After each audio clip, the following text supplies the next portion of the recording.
Nous avons commencé la prise en charge de l'insuffisance cardiaque à travers la mise en place, il y a quelques années, d'une équipe de télésurveillance et qui s'associe à la spécialisation d'infirmières qui se sont formées pour être ISPIC et également la mise en place d'un protocole de coopération et d'un hôpital de jour dédié à l'insuffisance cardiaque.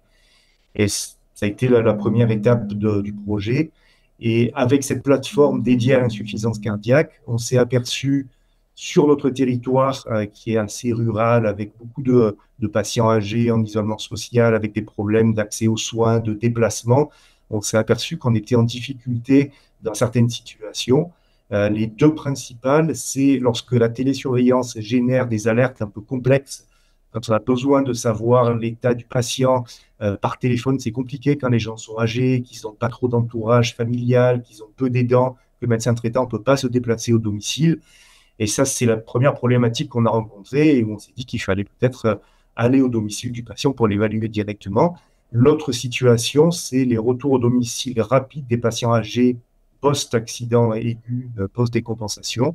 où on a besoin rapidement de réévaluer le patient, de le voir dans son entourage habituel, dans son lieu de vie habituel, pour adapter les traitements, pour s'assurer que tout va bien. Et ça, quand les médecins traitants ne peuvent pas aller au domicile, quand les patients sont loin, on ne peut pas les faire venir à l'hôpital, ça a été une situation un petit peu difficile aussi. Et pour ces deux cas de figure, on a souhaité essayer d'amener une dimension supplémentaire à notre plateforme de télésurveillance avec la possibilité d'aller au domicile des patients directement. Et c'est pour ça qu'on a monté un projet qui est financé pour la première année par l'ARS,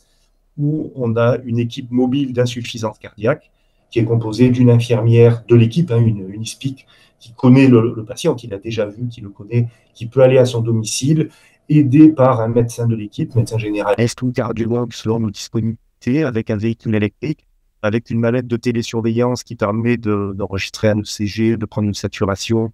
une tension, et avec une sonéchographie portable qui permet d'évaluer la congestion au domicile du patient. Et cette équipe permet donc d'évaluer le patient sur le plan clinique, sur le plan de la congestion, de la tolérance des traitements, mais aussi d'évaluer ses fragilités, d'évaluer l'aspect gériatrique, d'évaluer son environnement, l'équipement de son domicile, de rencontrer les aidants quand ils sont là, l'infirmière libérale. Et tout ça donne vraiment une grande valeur ajoutée au déplacement, non seulement pour évaluer le patient, mais pour l'évaluer dans sa globalité. Et cette évaluation au domicile nous permet de prendre des décisions éclairées, puisque l'équipe est en lien avec l'équipe hospitalière, avec les soignants du patient si besoin, avec le centre 15 si besoin également. Et grâce à ça, on peut prendre les bonnes décisions. Après bientôt une année d'exercice de cette équipe mobile, l'équipe a rencontré à peu près 140 patients, on a parcouru 4000 km et on a des résultats qui sont tout à fait favorables. D'une part, sur l'évaluation, l'expérience patient, on a des très bons retours de la part des patients et des aidants également et des médecins libéraux. Et sur le plan clinique, on s'aperçoit qu'on a de bons résultats aussi dans la mesure où 50% des déplacements au domicile ont permis d'éviter une hospitalisation à court ou moyen terme et donc favoriser le maintien à domicile. Dans 5% des cas à peu près, l'équipe mobile a pu valider la gravité de l'alerte et le fait qu'il faut hospitaliser le patient, ce qui a été fait soit en hospitalisation directe, soit avec un passage aux urgences qui, pour le coup, aura été fléché et sera rapide.